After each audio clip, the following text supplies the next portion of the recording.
거룩하신 하나님 아버지, 언제나 변함없으신 우리 하나님의 말씀을 이 시간 우리가 잘 듣게 하여 주시옵소서. 하나님의 말씀은 생명의 말씀인 줄로 믿습니다. 길을 잃어버린 우리 인생길에 빛이 되고 등이 되는 말씀인 줄로 믿습니다. 하나님, 이 시간에 그 말씀이 선포될 때 겸손히 말씀을 잘 듣게 하여 주시옵소서. 예수님의 이름으로 기도합니다. 아멘. 자, 문을 좀 닫아주시고, 오늘 설교 제목이 굉장히 무겁죠? 네. 지옥을 경험한 자입니까? 였습니다. 제가 그 청사에서 이제 설교를 하죠. 설교를 하는데 로마서 말씀을 좀 전하고 있는데, 특별히 이 18절 말씀, 한 구절 말씀을 가지고 굉장히 여러 주, 제가 생각할 때 한 2달 정도 되는 것 같은데, 그렇게 말씀을 좀 전했습니다. 그래서 제가 여러분과도 이 말씀을 좀 나누고 싶어서 좀 압축적으로 여러분에게 좀 말씀을 좀 전하도록 하겠습니다. 집중해 주시고, 자, 보겠습니다. 먼저 오늘 우리가 읽은 본문이 18절인데 18절 말씀을 잘 이해하기 위해서는 18절 말씀이 나오게 된 배경적인 내러티브죠. 그 앞에 있는 말씀까지 먼저 간단하게 살펴봅니다. 우리가 아는 것처럼 사도 바울은 에베소에서 2년 혹은 2년 반 정도 이렇게 사역을 하다가 거의 마무리할 시점에 자신의 마지막 선교지로 어디를 택하냐면 스페인을 택해요. 스페인. 성경에 서바나 이렇게 나오는데 스페인을 택합니다. 이유가 뭐냐면 사도 바울은 스페인이 땅끝이라고 생각했기 때문입니다. 예수님께서 땅끝까지로 내 증이다 이렇게 말씀하셨잖아요. 사도 바울의 생각에 땅끝은 스페인이다 이렇게 생각을 한 것입니다. 그래서 그는 스페인 선교사에게 전초기지로 어디를 선택했냐면 로마 교회, 한 번도 가보지 않은 곳인데 로마 교회를 택했고, 그래서 로마에 있는 성도들을 만나서 오늘 11절에서 말하고 있는 것처럼 신령한 은사를 이렇게 나누어 주어서 신령한 은사를 통해서 이 로마 교회 성도들을 이렇게 굳건하게 하고 싶었습니다. 그래서 굳건하게 해서 그 교회를 통해서 이렇게 선교사로 파송받고 싶었던 거예요. 선교사로 파송받고 싶었던 것입니다. 여기서 신령한 은사라고 하는 것은 우리가 흔히 고린도전서나 로마서나 이런 데서 말하는 은사장에서 말하는 그런 은사들을 말하는 것이 아니라 복음을 말하는 겁니다. 복음으로 그들을 견고하게 잘 세운다 이런 뜻이죠. 그래서 그는 로마에 있는 성도들을 만나기를 간절히 사모하며 그들을 위해서 기도를 하고 있었습니다. 근데 그토록 사도가 로마를 가기를 바라고 기도했음에도 불구하고 로마로 가는 길이 열려지지 않죠. 그리고 오히려 성령께서 바울에게 말씀하시는데 뭐라고 말씀하시냐면 예루살렘으로 가야 한다 이렇게 말해요. 예루살렘으로 가야 할 것과 더 놀라운 건 뭐냐면 예루살렘에서 환난과 핍박이 기다린다 이렇게 말씀. 잘 알죠? 환난과 핍박이 기다린다. 하나님께서 우리를 인도하시는데 어디를 인도하냐면 환난과 핍박이 있는 곳으로 인도한다. 그래서 사도는 3개월 동안 고린도에 머물러요. 고린도에 머물러 있는 동안 생각을 하는 거죠. 어떤 생각을 하면 내가 어쩌면 예루살렘에서 당하는 환난과 핍박을 통해서 순교를 당할 수도 있겠구나 이런 생각을 합니다. 순교를 당할 수도 있겠구나 하는 생각을 합니다. 그래서 그는 자신이 순교하기 전에 로마에 있는 성도들에게 앞에서 말씀드린 신령한 은사, 복음을 빨리 전해줘야 되겠구나 이렇게 생각을 해요. 그래서 고린도에 있는 3개월 동안 로마에 있는 성도들에게 편지를 보내는데 편지에 뭐를 담아서? 신령한 은사, 복음을 담아서 전해주는 거예요. 그 말씀이 뭐예요? 그게 로마서입니다. 그게 로마서예요. 그래서 여러분 로마서는 어떤 면에서 지금 사도 바울이 죽을 각오를 하고 쓴 거예요. 얼마 있지 않은 내가 순교를 당했구나. 죽음을 앞둔 사도가, 죽음을 예견한 사도가 마지막으로 쓴 편지이기 때문에 뭐와 같아요? 유언장과도 같은 것입니다. 마지막 유언으로 쓴 편지가 그쵸? 그게 로마서라고 할 수 있을 것입니다. 그래서 로마서는 다른 내용을 이렇게 기록하고 있는 것이 아니라 바로 사도 바울이 그토록 로마 교회, 로마 교회뿐이 아니겠죠. 모든 역사를 다, 역사에 있는 모든 교회와 성도들에게 전해주고 싶어 했던 그 신령한 은사죠. 다시 말하면 복음으로만 아주 빼곡하게 가득 차 있는 말씀이 로마서입니다.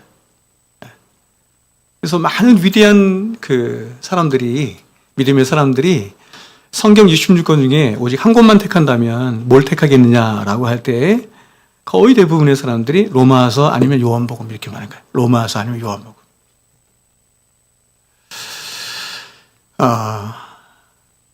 바울은 이러한 로마서 서두에서 인사말과 더불어서 이러한 배경들을 15절까지 설명을 해요. 그리고 이제 본격적으로 복음에 대해서 이야기를 하는데 가장 먼저 사도는 이 복음의 그렇죠? 로마서 전체의 요약이자 복음의 대주제를 말합니다.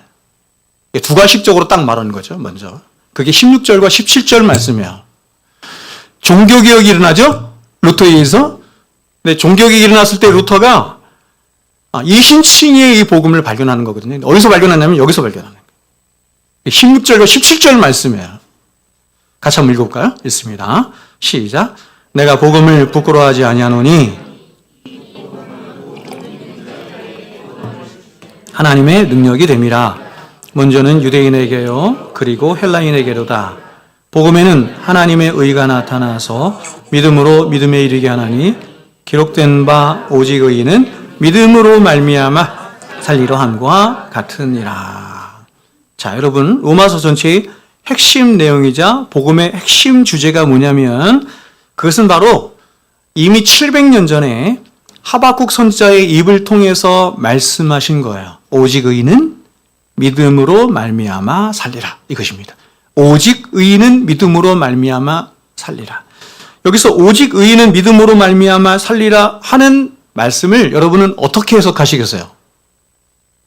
역사적으로 크게 두 가지 해석이 있는데 여러분은 어떤 것을 선택할지 한번 보십시오. 첫 번째 해석은 이것입니다. 의인은 믿음으로 말미암아 살아가는 자다. 이런 해석이 있어요. 첫 번째. 두 번째는 뭐냐면 믿음으로 말미암아 의인된 자, 믿음으로 말미암아 의롭게 된 자. 이걸 뭐라고 불러요, 우리가? 칭의. 그렇죠, 그렇죠? 칭의. 여기서 칭이가 나온 거야. 칭이 된 자만이 진정으로 살아있는 자다. 이런 뜻이에요. 살아있는 자, 그러니까 죽은 자도 있겠죠? 살아있는 자다. 뭐가 맞는 것 같아요? 전 두 번째가 맞다고 생각합니다. 두 번째 전 지지하는데, 왜냐하면 먼저는 두 번째 해석이 전체 문맥과 잘 조화를 이룹니다. 그리고 무엇보다도 살리라 이렇게죠. 믿음으로 말미암아 살리라로 번역된 히라어가 자오인데 이 자오가 뭘 얘기하냐면 종말론적인 생명, 영원한 생명 이걸 뜻하는 거예요. 믿음으로 말미암아 살게, 그쵸? 믿음으로 말미암아 의롭게 된 칭이 된 자가 뭘 얻는다? 영원한 생명을 얻는다 이런 뜻이죠.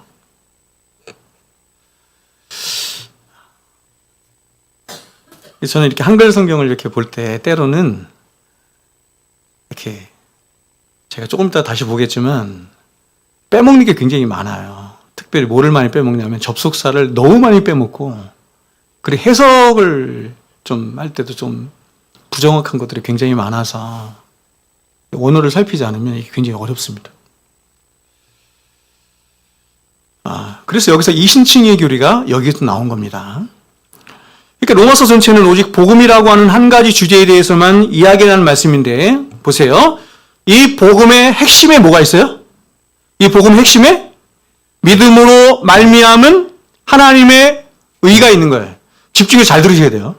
믿음으로 말미암은 하나님의 의 이게 있는 거예요.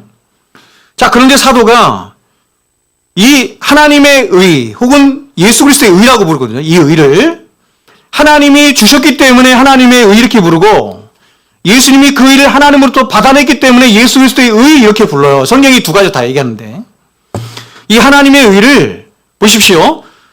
은혜로 말미암아 발생했잖아요. 그래서 은혜로 말미암은 의 이렇게 말해야 말할 것 같은데 맞을 것 같은데 그렇게 말하지 않고 믿음으로 말미암은 의 이렇게 말했어요. 이유가 뭐냐면 그것은 그 은혜를 저와 여러분에게 가져다 주게 하는 하나님이 주신 그 은혜를 우리에게 흐르게 하는 통로가 믿음이기 때문이에요. 제가 이 비유를 여러분에게 말씀드렸죠. 제가 지금 목이 많이 말라.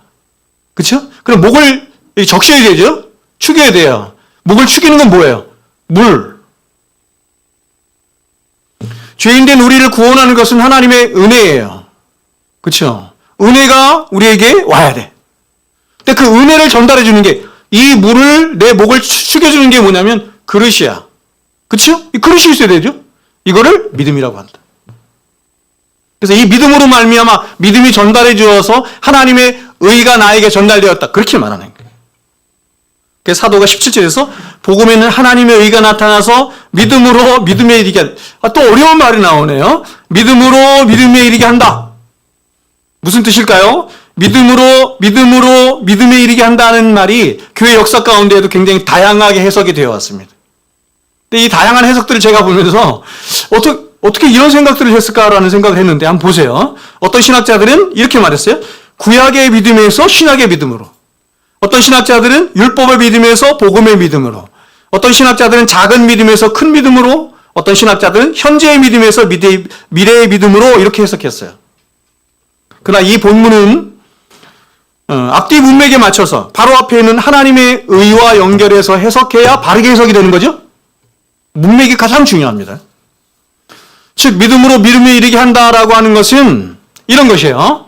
하나님의 의로 말미암은 아버지의 믿음이 하나님의 의 혹은 예수 그리스도의 의로 말미암은 하나님의 믿음이, 그러니까 하나님의 믿음이 뭐에 근거해서 생겼냐면 하나님의 의, 예수 그리스도의 십자가에서 발생한 하나님의 의 혹은 예수 그리스도의 의에 근거해서 하나님의 믿음이 생겼어요. 그 믿음이 그 하나님의 의를 믿는 아들들의 믿음을 창조해 냈다, 이런 뜻이에요. 어렵죠? 다시 한번 설명드릴게요. 하늘 아버지이신 하나님이 땅의 아들들을 누구라고 불러요? 교회, 성도예요. 땅의 아들들인 저와 여러분을 향해 갖는 소원과 바람과 기대가 있어요. 여러분, 하늘의 아버지가 저와 여러분을 향해서 가지신 기대와 바람과 소원이 뭘까요? 구원받고 거룩하게 살고 믿음으로 사는 거예요. 그렇죠? 믿음으로 사는 거예요. 그 기대예요. 그 기대가 있으신데, 그리고 그것이 바로 아버지의 믿음이에요. 아버지의 믿음이라고 하는 것은 뭐냐면 아버지가 그렇게 할 것을 믿으셨어요. 그렇게 될 것을 확신하셨어요. 근데 그 믿음은 뭐에 근거한 믿음이냐면 하나님의 의에 근거한 믿음이에요. 그럼 그 하나님의 의는 어디서 나타났다? 예수 그리스도의 십자가로 말미암아 나타났다. 예수님께서 십자가에서 죽으심으로 말미암아 십자가에서 뭐가 나타났어요. 세상에는 없던 게 그게 하나님의 의거든요. 혹은 예수 그리스도의 의예요. 그래서 그 의를 근거해서 하나님의 아버지의 믿음이 저와 여러분의 믿음을 창조해 내셨다, 이런 뜻이란 말이에요. 반드시 저와 여러분을 하여금 구원 얻는 믿음을 창조해내는 결과에 이르게 하셨다, 이런 뜻이란 말이에요. 그게 믿음으로 말미암아 믿음에 이르게 했다. 여러분, 이렇게 로마서의 대주제를 두 가식적으로 먼저 말한 바울은 이제 바로 이어지는 18절부터 3장 20절까지 해서 이제 이렇게 질문하는 거야. 그렇다면 왜 인간은 오직 믿음으로만 의롭게 될 수 있을까를 말하는 거예요. 여러분, 이러한 질문을 아무나 하지 않아요. 세상에는 모든 종교나 철학들은 이런 질문을 절대로 하지 않아요. 세상에는 모든 종교나 철학이나 사상들은 사람이 의롭게 되는 것을 믿음으로 된다, 이렇게 말하지 않거든요. 대부분의 종교는 사람이 의롭게 되는 것을 어떻게 된다고 생각해요? 공로로, 자격으로, 선행으로, 대부분 종교가. 근데 기독교는 무엇을 통해서 이렇게 된다? 믿음으로 말미암아 의롭게 된다. 믿음 안에 담겨진 은혜로 말미암아 그렇죠? 의롭게 된다. 구원에 이른다. 그래서 18절부터 3장 20절까지 해서 왜 인간은 오직 믿음으로만 의롭다함을 받을 수 있는 것인지에 대한 이제 이 논의를 해 가기 시작하는 거예요. 사람들은 믿음으로 말미암아 의롭게 된다는 것을 동의를 안 해. 그래서 이 논의를 펼쳐나감으로써 사람은 믿음이 없으면 의롭게 될 수 없는 존재라는 것을 아주 장황하게 논의를 펼쳐나가는 거예요. 3장 20절까지. 우리가 보는 한글 개역 성경에는 나오지 않지만 사실은 16절부터 18절까지의 말씀에 왜냐하면이라고 하는 히라버 가르가 3번 등장해 계속. 왜냐하면 이렇게. 너무나 중요한 접속사인데 등장을 안 해요. 우리나라에서. 특별히 18절 앞에 이 가르가 있는데 이 가르는 17절의 말씀을 받는 가르예요. 그러니까 사도가 17절에서 인간은 오직 믿음으로만 의롭게 될 수 있다라고 선언을 했어요. 그 후에 왜냐하면 하면서 이제 18절부터 본격적으로 왜 인간이 오직 믿음으로 말미암은 의로만 살 수 있는 자인지에 대한 설명을 그 논의를 계속 이렇게 해나가는 거예요. 여러분 그 이유가 무엇입니까? 인간은 왜 오직 믿음으로만 의롭다 하심을 받을 수 있다라고 사도가 말을 해요. 그 다음부터 펼쳐나가는 게 그 이유는 뭐냐면 인간이 다 죄 아래에 있기 때문이다. 이렇게. 죄 아래에 있는 자들이 죄를 품고 살아가는 자들이 자신 스스로의 힘으로 자신 스스로의 공로로 자신 안에 무슨 선한 것이 있어서 의를 창출해낼 수 있겠느냐?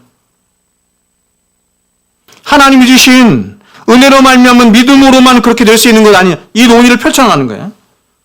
그래서 사도는 당연히 18절부터 이제 뭐를 말하기 시작하냐면 인간의 실존에 대한 이야기를 하는 거야. 인간이 처해 있는 실존이 뭐냐, 상황이 뭐냐, 현실이 뭐냐. 인간론 중에서도 가장 중요한 거죠. 뭐예요? 죄론. 1장 18절부터 3장 20절까지 다 죄론 얘기하는 거예요. 죄론. 인간이 누구이냐? 인간은 한마디로 죄인이다. 이렇게 말해요. 그래서 이렇게 1장 18절부터 시작된 인간의 실존에 대한 바울의 이 검사적 논고죠. 검사가 된 거야. 1장 18절부터 3장 20절까지는 사도가 검사로서의 역할을 하고 3장 21절부터 이제 마지막까지는 무슨 역할을 하냐면 변호사 역할을 해요. 이런 바울의 고소는 가장 먼저 이방인들로부터 시작해요. 이방인들을 고소하고 그 다음에 그러면 유대인들은 낫냐? 2장에서 유대인들은 그렇지 않다네.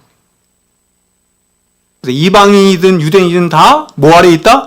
죄 아래에 있다. 율법 아래에서 죄의 정죄를 받아.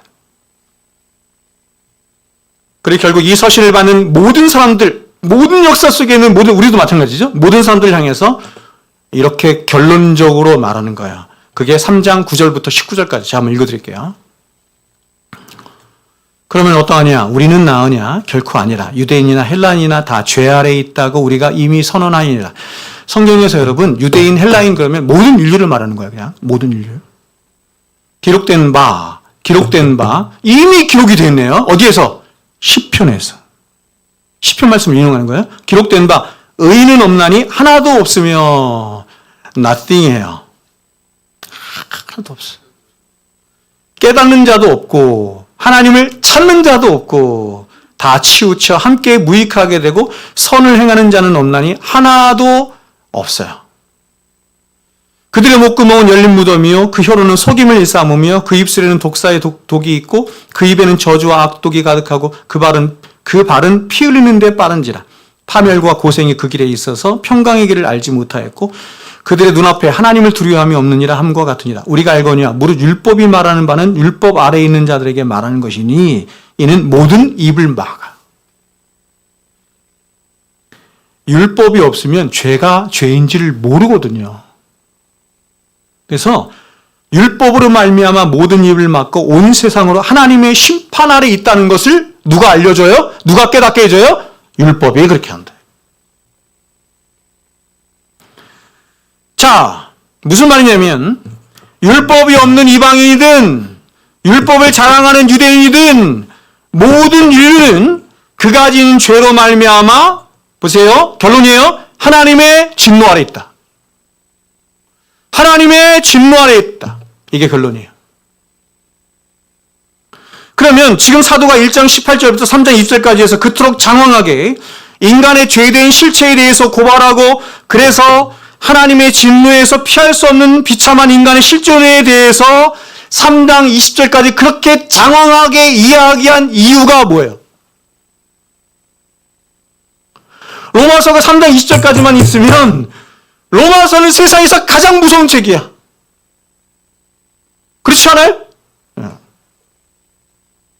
그것은 이제 3장 21절부터 펼쳐나갈. 그래서 루이스 목사님 로마서 강의를 보면 제1권이 어디서부터 시작하냐면 3장 21절부터 시작하는 거예요. 로마서를 이렇게 두 가지로 나누는데 어떻게 나누냐면 보통 이제 신학자들은 어떻게 나누냐면 1장부터 11장, 12장부터 16장 이렇게 나거든요. 교리 3 이렇게 나누거든요. 근데 루이스 목사님 그렇게 나누지 않고 1장 1절부터 3장 20절 그리고 3장 21절부터 나머지 이렇게 나와요. 3장 21절부터 뭐가 등장하는데요? 복음이 등장해요. 복음이. 그러니까 사도가 진짜 얘기하고 싶은 건 뭐냐면 복음 이야기예요. 진짜 이야기. 이러한 죄인들 어찌할 수 없는 살아서나 죽어서나 어찌할 수 없는 이런 죄인들을 위해서 행하신 가장 크고 놀랍고 위대한 하나님의 구원의 이야기, 예수 그리스도의 십자가의 이야기를 하고 싶은 거예요. 근데 이 이야기를 사람들이 제대로 들으려면 1장 18절부터 3장 20절까지의 말씀이 없으면 사람이 들을 수가 없어요. 율법의 정죄를 받지 않는 사람이 복음의 이야기를 들을 수가 없는 거예요. 그래서 여러분 이것은 로마서뿐만 아니라 성경 전체가 다 그런데 창세기 3장 이후 3장은 무슨 장인데요? 죄가 들어오잖아요. 죄가. 3장 이후로 성경은 아주 집요할 정도로 끊임없이 모든 인간의 역사 속에서 죄를 추적하고 죄를 들춰내고 또한 그 죄로 인한 하나님의 진노 아래 놓여있는 인간을 율법을 가지고 고발하고 고소하고 정죄하는 일을 해요. 그래서 성경이 그렇게 집요할 정도로 인간을 정죄하는 이유는 뭐냐면 바로 그러한 죄의 현실에 있는 인간을 그 죄로부터 돌이키도록 해서 그런 죄인된 인간을 긍휼히 여기시고 사랑하심으로 자신의 독생자까지도 아낌없이 내어주신 하나님의 그 위대한 사랑 안으로 불러들이기 위함인 거예요. 제가 예전에 올 초였던 것 같은데 유튜브를 하나 봤는데 미국에 있는 어떤 그 톡쇼 같아요. 톡쇼에서 어떤 이렇게 평범한 여인인데 이렇게 얘기를 하는 걸 제가 들었습니다. 저는 성경이 너무너무 아름다운 책 같아요. 저는 잘 모르지만 예수 믿은 지 몇 년 안 된 것 같아요. 얼마 안 됐지만 제가 성경을 읽으면서 너무 성경이 아름다운 책이라는 걸 제가 발견했습니다. 이유는 뭐냐면 창세기부터 보니까 성경이 계속해서 인간이 하나님을 대적하고 죄 짓고 나쁜 짓 하고 그 이야기만 가득 차 있어요. 근데 이 이야기로만 가득 차 있으면 성경은 참 뭐 이런 책이 다 있나 이렇게 싶은데 되게 놀라운 게 뭐냐면 그런 인간의 역사를 계속해서 하나님이 뒤따라 가시면서 그런 인간의 죄를 덮으시고 가리시고 용서해 주시고 또 용서해 주시고 사랑해 주시고 결국에는 하나님이 당신의 독생하신 아들까지 보내서 그런 죄인들을 구원하시는 이야기 이렇게 얘기하더라고요. 예수 믿은 지 얼마 안 된 사람인데 그냥 성경을 이렇게 보니까 다 인간들은 죄 많죠. 근데 하나님은 가리시고 덮으시고 용서하시고 사랑해 주시고 그게 성경이라는 거예요.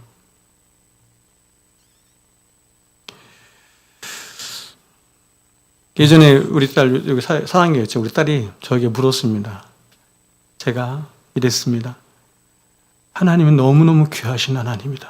이렇게 얘기를 했더니 제 딸이 이렇게 물었어요. 저에게.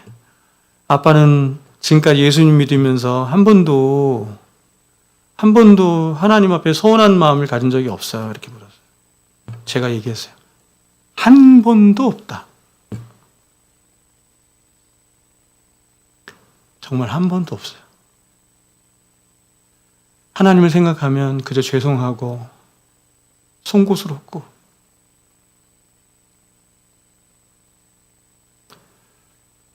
네, 하여튼 그렇습니다. 그렇지 않아요? 성경에서만 그렇게 증거하는 게 아니라 여러분의 인생을 한번 잘 보세요. 인생을 이렇게 되돌아보세요.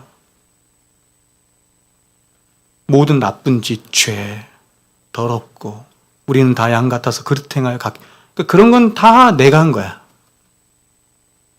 제 인생에 선하고 좋은 것이 만약에 나타났다. 하나님이 하신 거예요. 제가 한 게 하나도 없어요.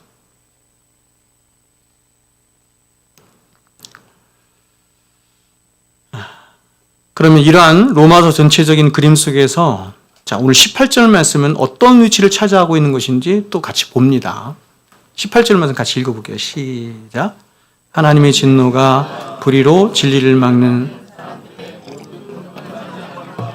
불의에 대하여 하늘로부터 나타나는.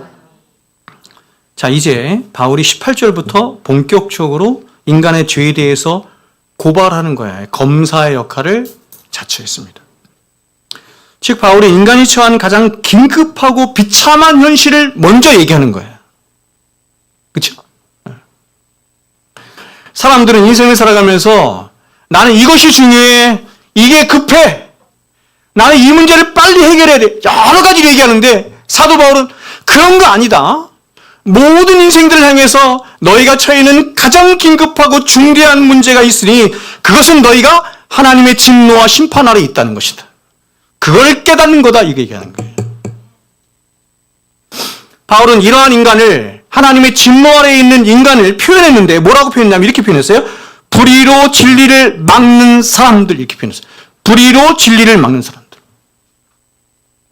우리 안에 불의가 있어서 이 불의로 말미암아 하나님의 진리를 막는다. 이 막는다는 말이 히라보로 카데쿠거든요. 끌어내린다 이런 뜻이. 억지로 끌어내린다, 억지로 대적한다 이런 뜻이. 인간의 죄된 성향이 그런 거야. 진리이신 하나님, 선하신 하나님을 일부러 끌어내려, 일부러 대적해.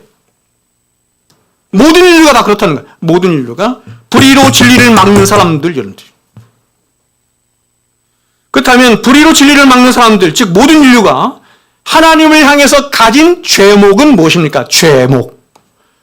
어떻게 해서 사람들은 하나님의 진노와 심판 아래 있게 된 것일까? 도대체 인류가 하나님 앞에 뭘 잘못했는가? 그것에 대해서 사도가 두 가지로 얘기하는데 첫 번째가 뭐냐면 모든 경건치 않음. 그리고 두 번째는 뭐예요? 불의예요. 그럼 우리가 생각할 때 사람들이 하나님 앞에 두 가지 죄를 지었구나. 하나는 불경건의 죄, 하나는 불의의 죄. 그런 뜻이 아니고 경건치 않음과 불의는 두 가지 제목을 말하는 것이 아니라 원인과 결과로 된 하나의 죄를 말하는 거예요. 죄는 하나예요. 불의가 하나님을 향하여 나타난 구체적인 죄의 형상들 혹은 열매들, 이걸 악이라고도 불러. 우리가 흔히 이제 이렇게 세례를 받거나 할 때 가르치잖아요. 거기서 말하는 죄를 얘기할 때는 자범죄 이렇게 말할 수 있어요. crime 영어로는.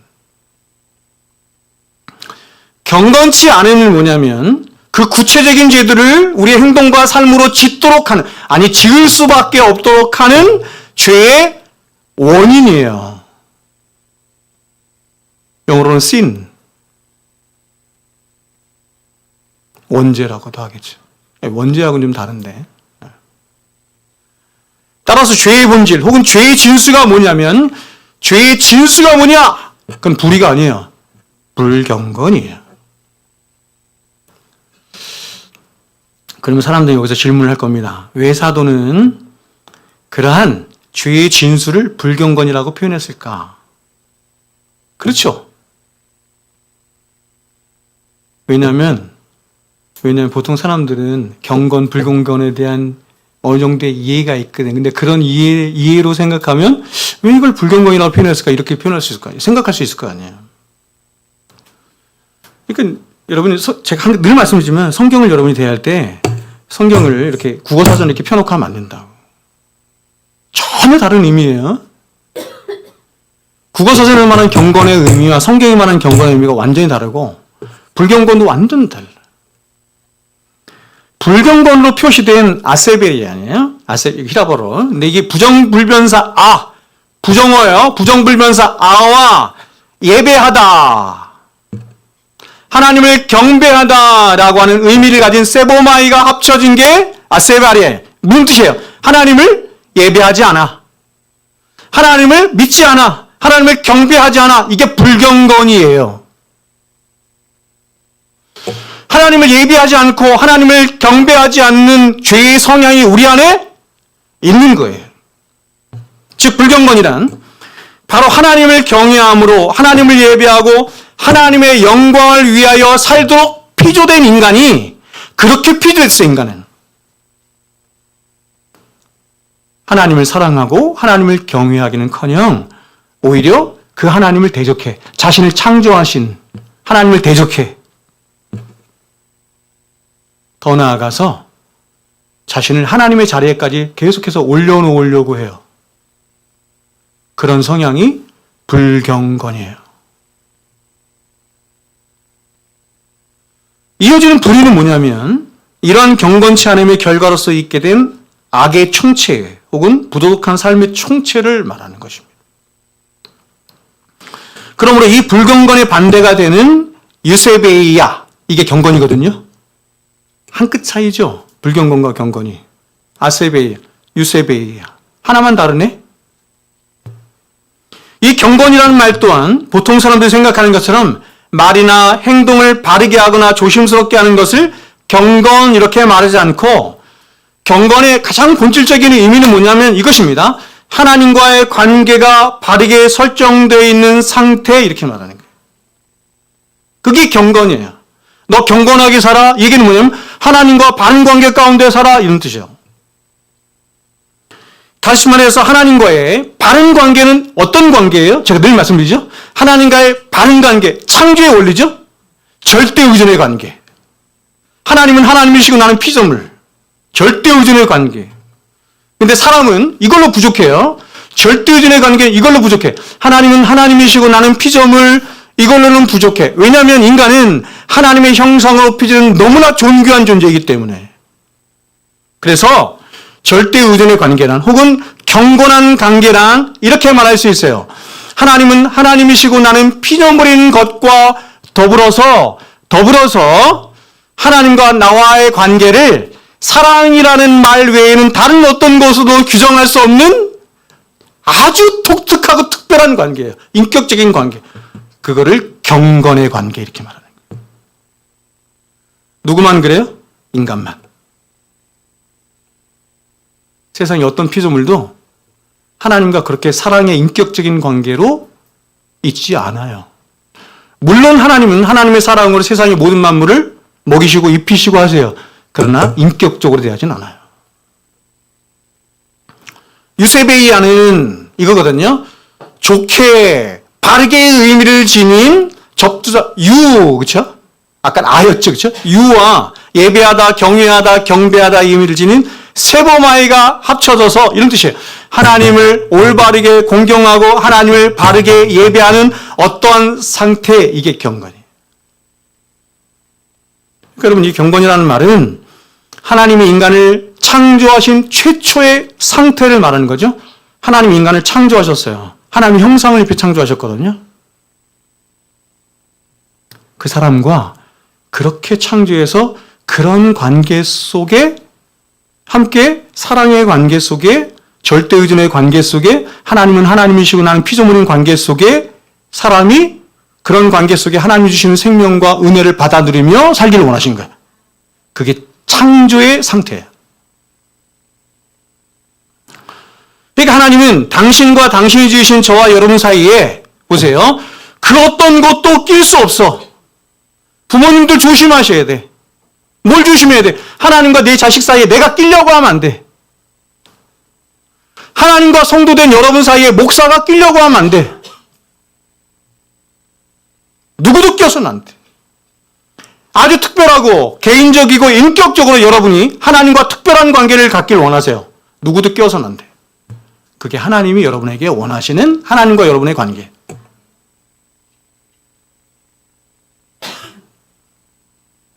그러므로 이것을 반대로 말하면 하나님과 우리 사이에 끼어 있는 그 어떤 것도 다 불의하고 죄가 되는 거예요.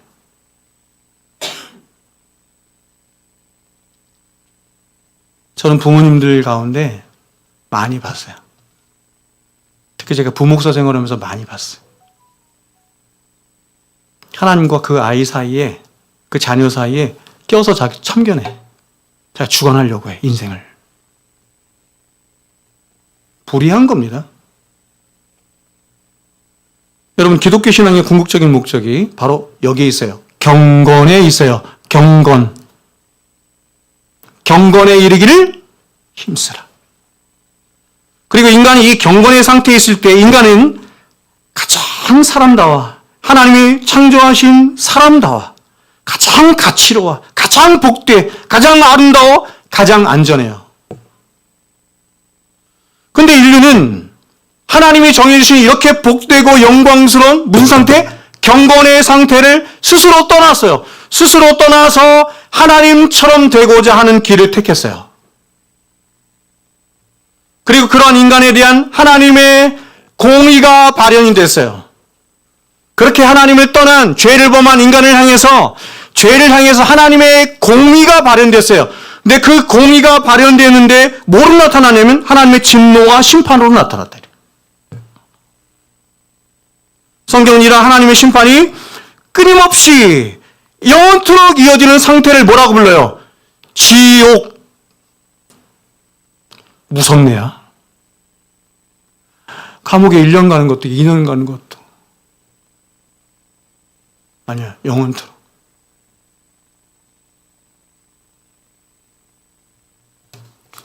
왜 지옥은 영원토록 지속될까요? 왜 지옥은 영원토록 지속될까요? 김민우 교수 한번 얘기해 보세요. 지옥은 왜 영원토록 지속될까요? 부당하잖아요. 무슨 그렇게 큰 죄를 지었다고? 그런 생각 안 해요? 죄의 크기는 그 사람이 짓는 그런, 죄송합니다. 형벌의 크기는 그 사람이 짓는 죄의 크기에 비례할 수도 있지만, 어떤 경우에는 그 사람이 죄를 짓는 대상에 비례하는 거예요. 그렇죠? 그럼 우리가 누구에게 죄를 범했어요? 영원하신 하나님. 무한하신 하나님. 그래서 우리의 죄도 무한히 큰 거예요. 그래서 형벌도 무한한 거예요. 그런데 사도는 바로 모든 인류가 하나님을 떠나 죄를 범함으로 바로 이러한 하나님의 심판의 상태, 진노의 상태, 그리고 궁극적으로는 지옥의 상태에 이르게 되었다. 이렇게 말하는 거예요. 여러분, 오늘날 사람들은 우리가 사는 이 시대가 과거와는 너무 다르다. 이렇게 자꾸 말을 해. 이렇게 말하는 게 세상 사람들이 그렇게 말할 수 있다고 생각해. 근데 교회가 자꾸 이렇게 말을 해. 그래서 인간이 지닌 문제들, 그리고 인간이 가진 관심사 역시 많은 점에서 과거와 너무 달라졌다 생각해요. 제가 며칠 전에도 유튜브 보니까 어떤 목사가 똑같이 얘기하는 거예요. 과거와 현재가 너무 달라졌기 때문에, 사람들의 관심사가 달라졌기 때문에 교회가 변해야 된다 이렇게 말하는 거예요. 맞아요? 사람들은 일상과 인생에 대한 수많은 문제들을 이야기하고 또 수많은 현상들에 대해서 이야기하지만, 그러나 우리가 사는 이 세상과 인간이 지닌 본질과 이 세상의 본질과 이 세상을 창조하신 하나님과 또한 그런 세상을 구원하시는 하나님의 구원의 방법, 변하는 게 하나도 없어요. 하나도 변한 게 없어요. 그렇지 않아요?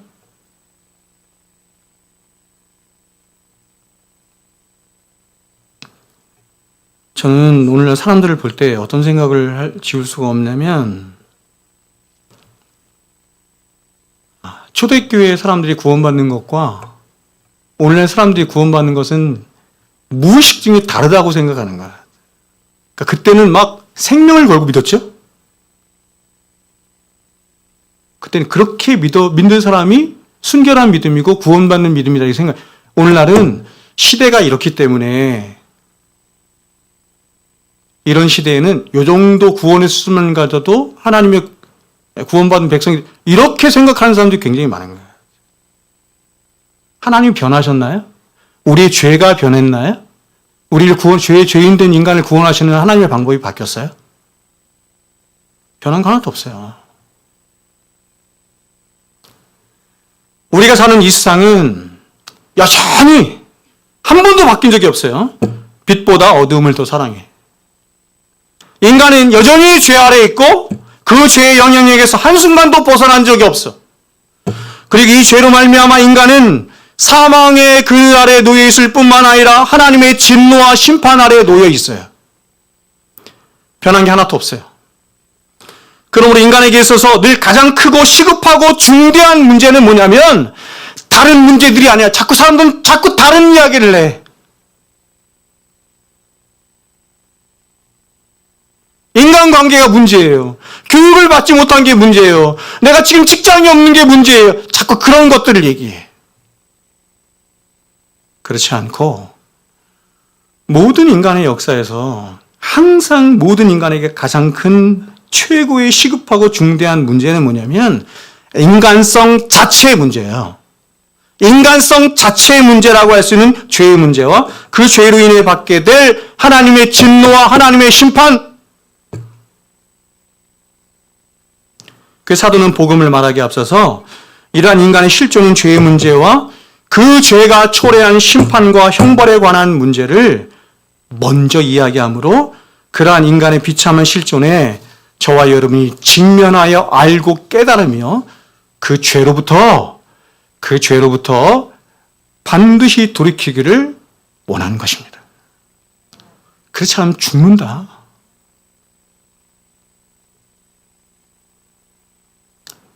죄로부터 돌이키지 않으면, 그래서 성경이 계속해서 회개하라. 누가 물어요. 목사님, 회개하지 않고 구원받는 방법이 혹시 있습니까? 없어요.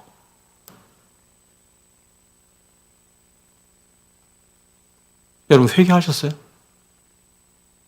회심하셨어요? 슈브.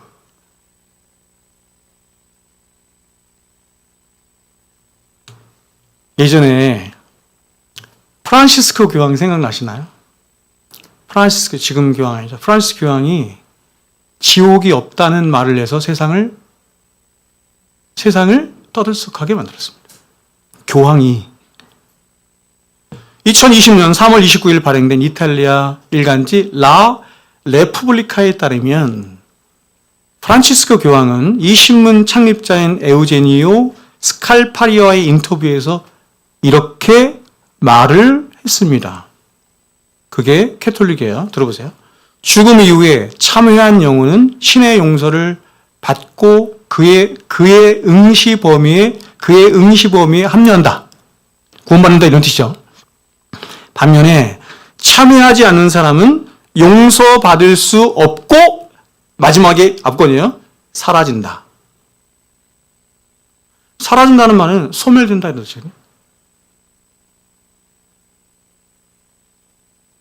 여러분의 생각은 어떻습니까? 참회하는 사람은 구원받아요. 참회하지 않는 사람은 용서가 안 되는데 하나님이 형벌을 내리지 않고 어떻게 하냐면 그냥 소멸시킨다.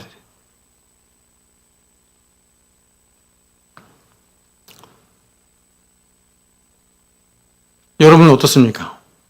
제가 이렇게 개신교 목사님들도 보면 나이가 들어가면서 이게 약해지는 것 같아요. 존 스토트 아시죠? 존 스토트 아시죠? 그가 말년에 이야기했습니다. 인간은 멸절된다. 인간이 멸절돼요? 그게 성경이 말하는 거예요? 여러분, 지옥이 있었으면 좋겠습니까? 없었으면 좋겠습니까? 저는 개인적으로 솔직히 말할게요. 지옥이 없었으면 좋겠어요. 지옥이 없었으면 좋겠습니다라고 생각하는 이유가 뭐냐면 내 마음대로 살고 싶은 거예요. 형벌이 없으니까. 이렇게 생각하고 믿는 것은 이게 눈으로 이렇게 하늘, 그죠? 뭐라 그래요? 눈 가리고 아웅, 그죠? 갈라디아서 말씀한 것처럼 스스로 자신을 속여. 그리고 하나님을 만으로 여기는. 그래서 이런 악한 생각들로 인해서 오늘날 교회 안에서조차 이러한 인간의 실존을 말하지 않고 또 하나님의 말씀조차 무시하면서 지옥에 대해서, 심판에 대해서, 죄에 대해서 설교하는 것을 꺼려하고 사람들이 듣고 싶어하는 것을 자꾸 얘기하는 거예요. 형통에 대해서, 복에 대해서, 잘 되는 나에 대해서, 긍정의 힘에 대해서.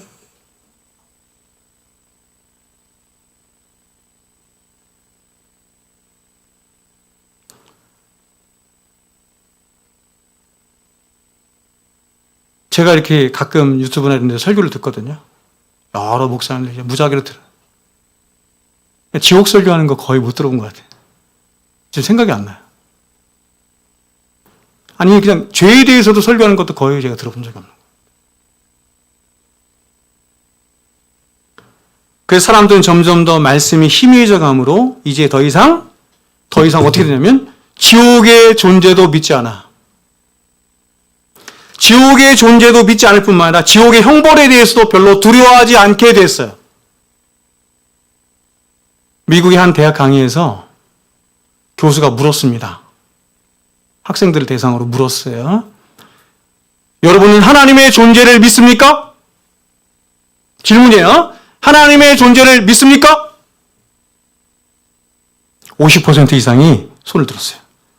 미국 사람들. 예, 하나님이 살아계시다고 믿습니다. 50%. 두 번째 질문했어요.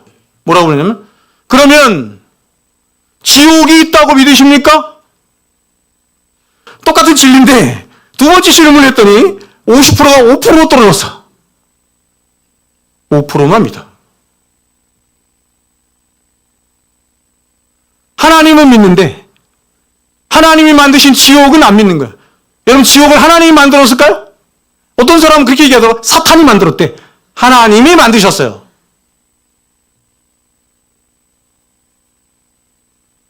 이것은 마치 최초 인간인 아담이 하와에게 하나님이 분명 너희가 이것을 먹는 날에는 죽고 죽으리라. 무트타무트 반드시 죽어. 엄중하게 말씀하셨음에도 불구하고 그 말씀을 무시하고 하나님을 만으로 여긴 채 그저 막연하게 하와가 계속해서 반복하는 것처럼 설마 하나님이 우리를 죽이시야겠어? 설마 하나님이 그렇게 하시겠어? 똑같은 거죠. 그래서 사람들은 하나님을 믿는 가면서도 더 이상 말씀을 무시한 채 그리고 자신 안에 끊임없이 솟아오르는 죄를 감추고 죄를 무시한 채 설마 하는 생각들로 마치 노아 시대와 같이 그저 이 세상에서 먹고 마시고 살고 부자 되고 쾌락을 누리며 사는 이런 일에 온갖 관심을 다 갖는 거예요. 여러분, 제가 말씀드렸죠? 노아와 세상이 그 노아 시대 모든 사람들과 다른 한 가지가 있어요. 다른 한 가지가. 뭐예요? 노아와 다른 사람들이 다른 한 가지. 그래서 이 사람은 구원받았어. 이 사람은 구원 못 받았어. 한 가지. 방주를 지었어. 언제까지 지었어요? 피가 올 때까지. 피가 올 때까지 지었어요. 하나님 정하신 때까지. 종말이잖아요. 예수님 오실 때까지 지었어요. 여러분의 개인적인 종말이든 궁극적인 종말이든 종말의 때까지 저와 여러분은 뭐 하는 자가 되어야 돼? 방주를 지어야 돼. 그래야 방주에 들어갈 수 있어요. 여러분, 방주 짓고 있어요? 방주 짓는 일 계속하고 있어요? 나중에 방주에 대해서 제가 설교를 다시 한번 하겠습니다. 여러분, 잊지 마십시오. 하나님의 심판은 반드시 있고 그 심판으로 말미암은 지옥의 형벌도 반드시 있어요.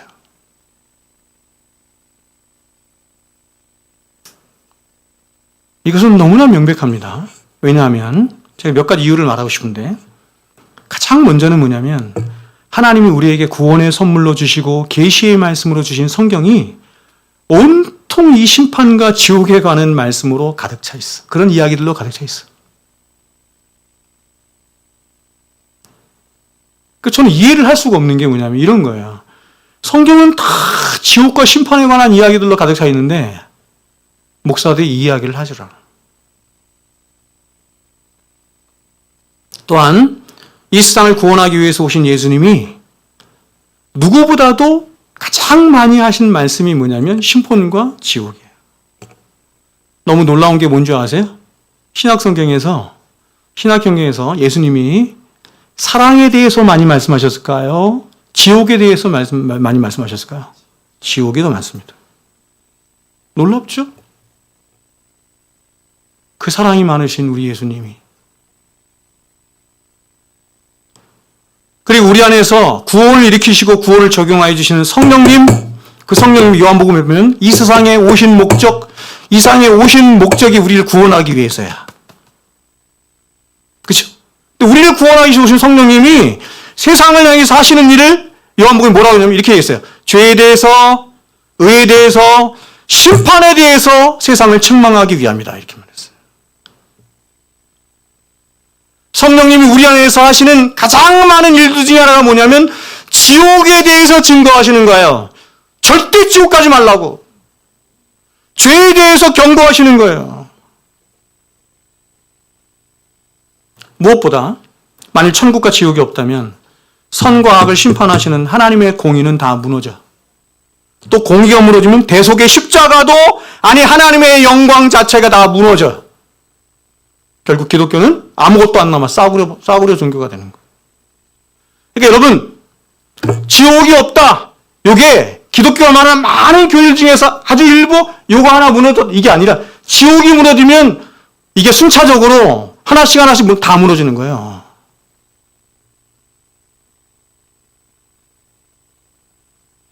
즉 기독교가 말하는 하나님이 그저 당신 마음 내키시는 대로 무조건 용서하세요. 무조건 사랑하시고 무조건 죄 없다 하시는 분이라고 한다면 그래서 지옥도 없어. 심판도 없으며 그래서 하나님에게 어떠한 공이나 공평이나 거룩함이나 선하심을 발견할 수 없다면 무엇보다 이런 죄인들 지옥의 형벌을 받아 그렇죠? 지옥을 향해 치달아가는 그런 죄인들을 긍휼히 계시고 사랑하사 당신의 독생하신 아들을 내어주신 하나님의 사랑도 사실상 거짓으로 판명된다면 그 종교는 도대체 뭐냐고요.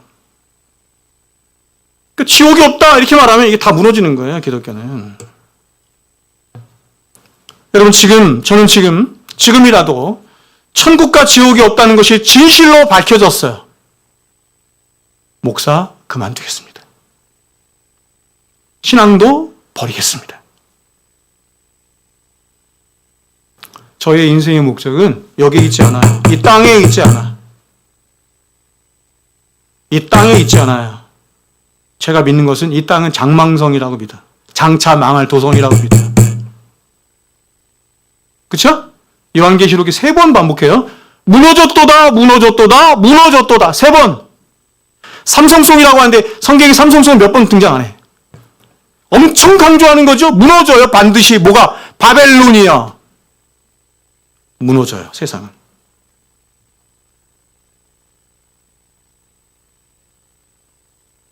저의 마음과 중심을 다해서 갖고 있는 저의 소망은 세상에 있지 않아요.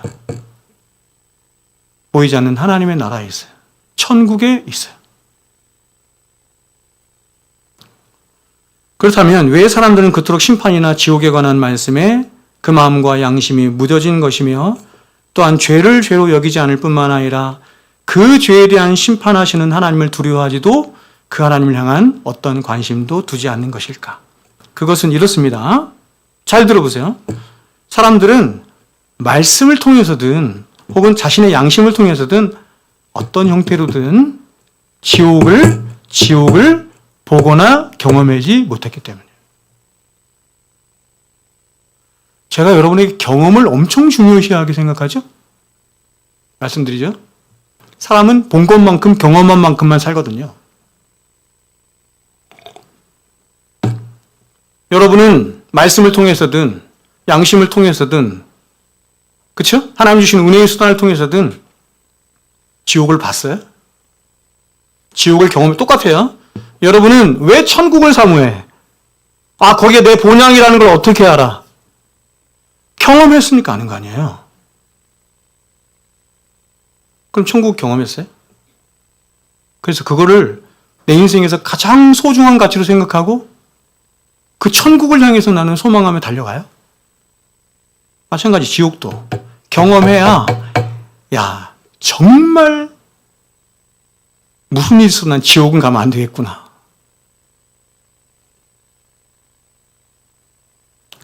여기서 사람들이 지옥을 보지 못했다라고 하는 것은 결국 그들이 거룩하신 하나님 앞에 서보지 못함으로 지옥 백성된 자신의 진짜 실체를 보거나 경험하지 못했다 이런 뜻이에요. 여러분 지옥이 어디 있을까요? 지옥이 뭘까요? 지옥이 여러분 어디 있다고 생각해요? 여러분 지옥을 어떻게 경험해요? 내가 지옥이에요. 내가 지옥이에요. 아멘을 안 하시네. 모르는 거야 아직. 내 안에 있는 예수님께서 15가지로 표현해서 말씀하신 것처럼 비참과 부패와 더러움과 불경건하고 세상의 모든 악한 것이 내 안에 있어. 그런 나를 보면서 야 여기가 지옥이구나. 이 사망의 몸에서 그래서 이게 이 사망의 몸이야. 이 사망의 몸에서 누가 나를 건져내랴 이런 탄식이 있는 거죠. 이 지옥과 같은 이 사망의 몸에서 나를 좀 건져줘.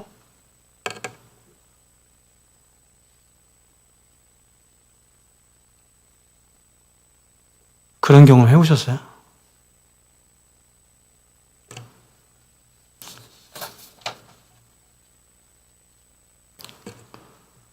그렇게 사람들이 거룩하신 하나님 앞에서 자신의 진짜 실체를 보지 못하고 있다는 것은 어떤 면에서 잘 보세요. 이 시대에 성령이 사라져가고 있다는 증거이기도 한 것입니다.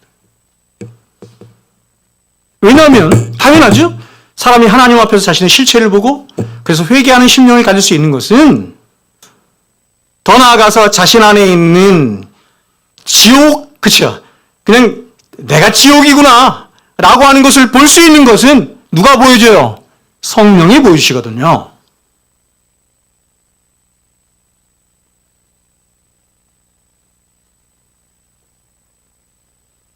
저는 저 자신부터도 그렇고 오늘날 사람들이 신앙의 양심이 너무 무뎌졌다 이렇게 생각을 하고 오늘날 사람들이 그런 신앙의 세계를 거의 경험하는데 거의 실패를 하고 있다. 이렇게 그래서 신앙이 굉장히 얄팍해. 성령이 떠나가고 계십니다. 성령이 떠나고 계세요. 어떤 선교사님이 이렇게 말씀하시더라고요. 한국 땅에 성령이 사라져가고 있다. 소멸되어 가고 있다. 떠나가시고 있다. 그러니 성령이 계신 곳으로 빨리 피해라. 이렇게 말씀하시는 것도 제가 들었습니다. 회심 집회 때 우리가 나눠준 책이 조나단 에드워즈 책인데 진노하시는 하나님의 손안에 붙들린 죄인들 이런. 이게 미국 교과서에도 실렸는데 이 설교는 18세기 영적 대각성 운동에 불을 지핀 에드워즈의 가장 유명한 설교 중 하나예요. 이 설교를 통해서 그 당시 예배당에 있던 많은 사람들이 지옥을 경험하고 지옥을 봤어요. 이 설교를 통해 선포된 지옥이 얼마나 생생했던지 어떤 사람들은 이 설교를 들으며 예배당에 엎드려져 통곡하고 회개했을 뿐만 아니라 심지어 기록에 의하면 어떤 사람들은 졸도를 했대요. 말씀을 들었는데.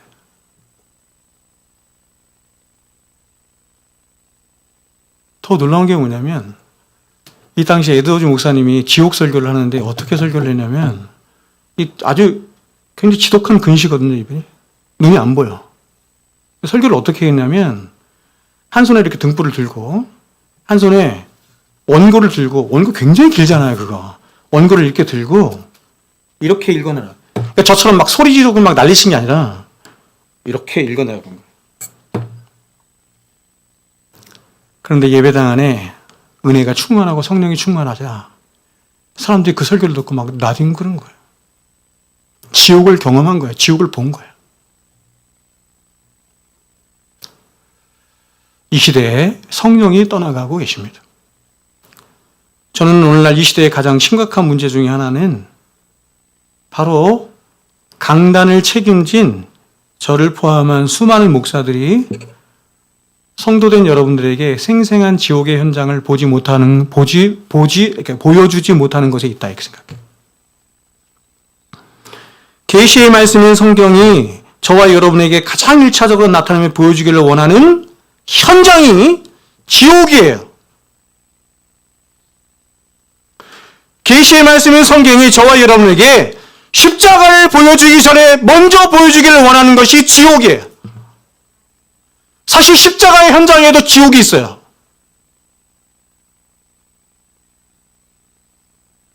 우리 죄가, 그 죄로 말미암아 우리가 가야 할 지옥이 얼마나 두렵고 얼마나 무서운 것인지, 하나님의 아들이 오셔서 그 형벌을 대신 받지 않으면 해결되지 않는, 그게 십자가 아니에요?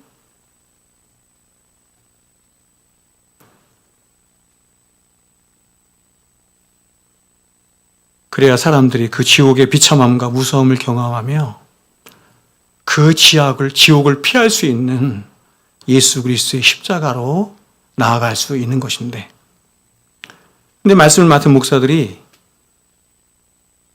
자신이 먼저 지옥을 못 본 거죠. 자신이 먼저 지옥을 못 보고 경험하지 못했거나 혹은 깊은 새 속에 빠진 것입니다. 그래서 이 중대한 일을 하지 않는 것.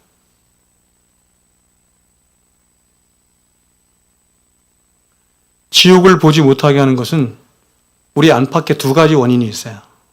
하나는 우리 안에서는 뭐냐면, 우리 안에서는 성령이 떠나가시는 거.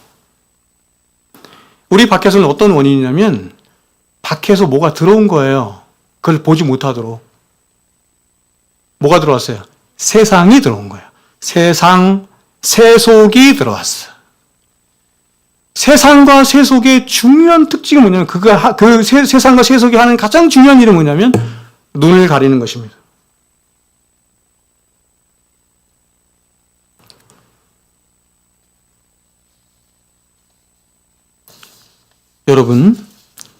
여러분이 이 세상을 살아가면서 여러분을 가장 두렵게 만들고 근심하게 만들며 염려하게 하는 것이 무엇입니까?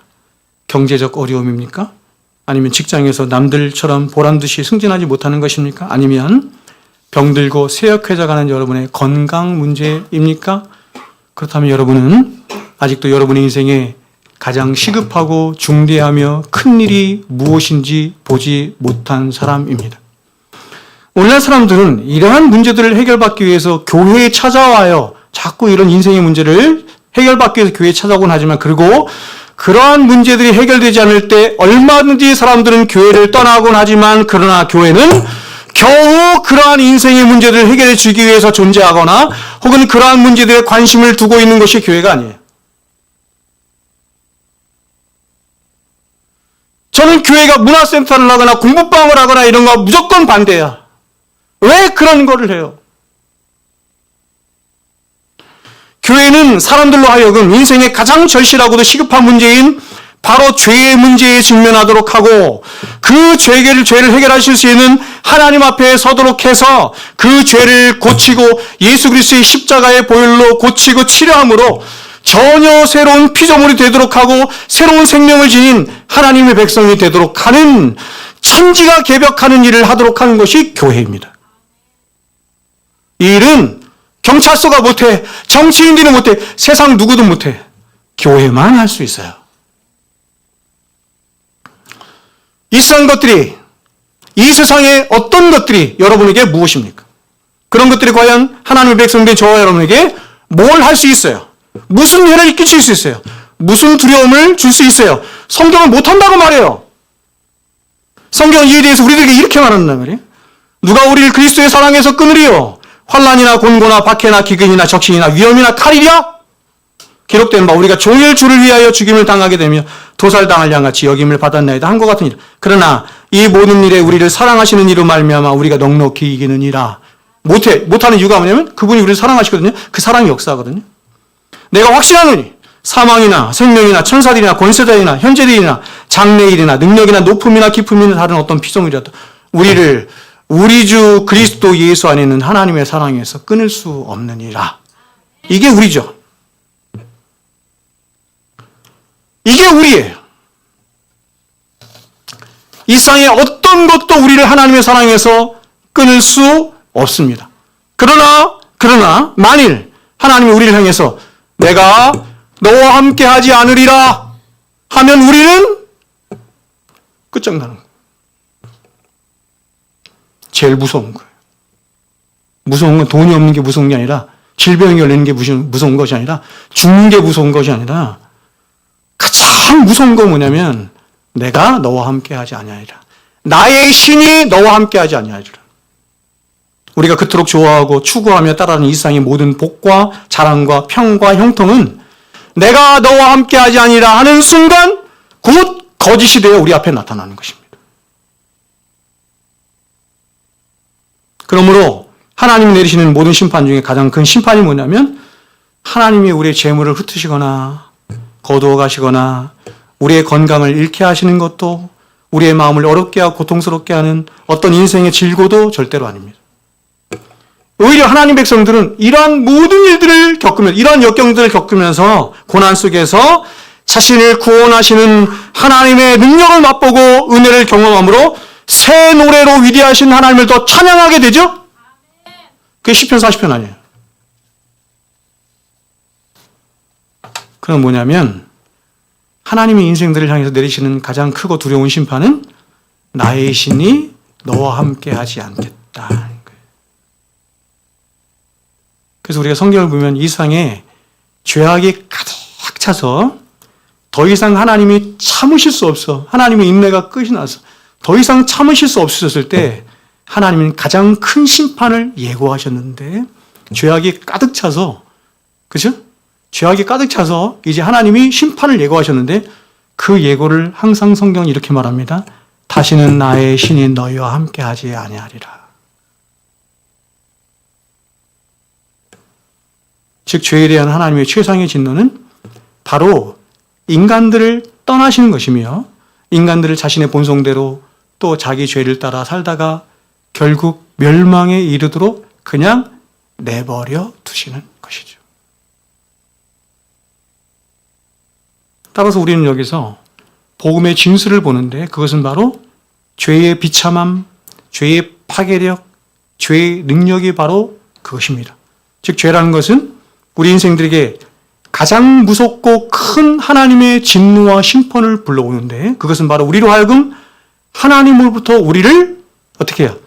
단절시키는 것이죠. 단절시켜서 결국 모든 생명에 관한 것들을 다 빼앗아갈 뿐만 아니라 가장 비참한 지옥의 형벌에 이르도록 하는 것이 죄인 거죠. 그래서 우리 믿음의 선진들은 죽음을 넘나드는 선교의 현장에서조차 죽음을 두려워하지 않고 오히려 모든 상황에 다 맞섰지만 성령의 감동과 십자의 감동이 없이 지내는 오늘 한나라의 현장에서 그들은 괴로워했고 슬퍼했고 그런 자신의 영혼을 가장 비참히 여겼으며 또한 그렇게 하나님과 자신을 단절시키는 죄의 현장을 가장 두려워했던 것입니다. 한 가지만 말씀하고 제가 마칠게요. 스펄전 목사님 아시죠? 스펄전 얘기하고 마치겠습니다. 어느 날 스펄전 목사님 사모님이 아침에 스펄전 목사님 서재에 이렇게 들어가는데 목사님이 막 울고 계시는 거죠. 이야기 여러분 아실 거라고 생각해요. 막 울고 계시는 거예요. 물었습니다. 예수님이 죽었습니까? 도대체 무슨 일입니까? 왜 우십니까? 이렇게 물었어요. 그자 스펄전이 이렇게 얘기했습니다. 오늘 아침에 예수님의 십자가를 묵상하는데 감동이 없는 감동. 현지적 십자가가 경험이 되지 않는.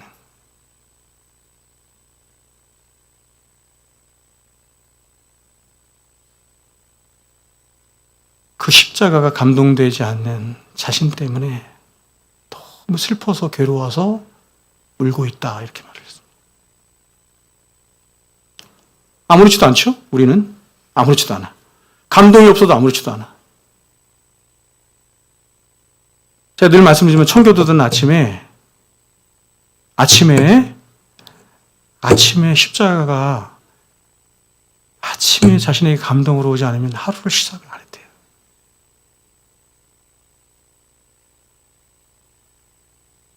그만큼 하나님을 향해서 민감하게 사는 거예요. 그래서 우리가 그런 청교도 책이나 아니면 그런 위인들의 믿음의 사람들의 전기를 읽어보면 어떤 생각을 하냐면 우리는 신앙생활을 하는 게 아니야.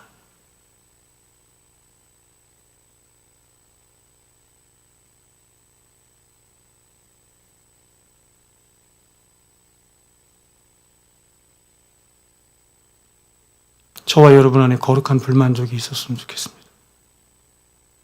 그리고 신앙의 양심이 다시 살아났으면 좋겠습니다. 하나님을 향하여, 성령 하나님을 향하여, 말씀을 향하여, 우리 안에 있는 죄를 향하여 민감하게 반응할 수 있는 우리의 양심이 다시 살아날 수 있기를. 그래서 아까 말씀드린 것처럼 그 선한 양심으로 말미암아서 여러분이 천국도 경험하고 또 모두 경험해야 돼? 지옥도 경험해. 거룩한 백성은 날마다 지어져가는 여러분 될 수 있게 주의 이름으로 축원드립니다. 기도하겠습니다.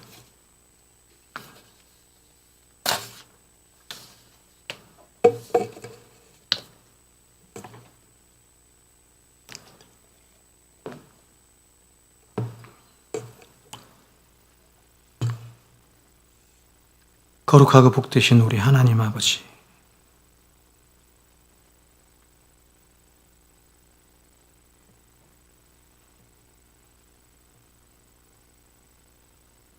하나님을 향한 우리의 양심은 어떤지 우리를 불쌍히 여겨 주시옵소서.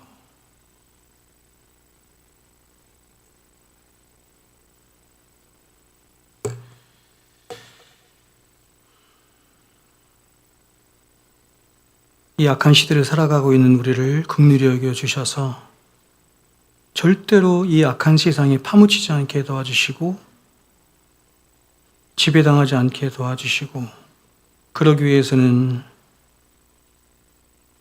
주야로 하나님의 말씀을 묵상하는 일들이 있어야 할 것입니다. 더 깊은 골방으로 나아가 주님을 만나는 일이 있어야 할 것입니다. 성령 하나님이여 우리를 도우셔서 우리의 선한 양심이 다시 살아나게 하여 주시옵소서. 하나님을 향해서 더욱더 민감하게 하시고, 말씀을 향해서 더욱더 민감하게 하시고, 죄를 향해서 더욱더 민감하게 하여 주시옵소서. 우리의 삶 속에서 하나님, 우리 안에서 천국이 어떤 것인지를 경험할 수 있도록 도와주시고, 지옥이 어떤 것인지를 경험할 수 있도록 도와주셔서 거룩을 향하여 날마다 한 걸음씩 나아가는 복된 성도들 되게 하여 주시옵소서. 이제는 우리 구주 예수 그리스도의 크신 은혜와 하나님 아버지의 만극하신 사랑하심과 성령님의 교통 충만하심의 역사가 이제로부터 영원토록 우리와 항상 함께 있을지어다. 아멘.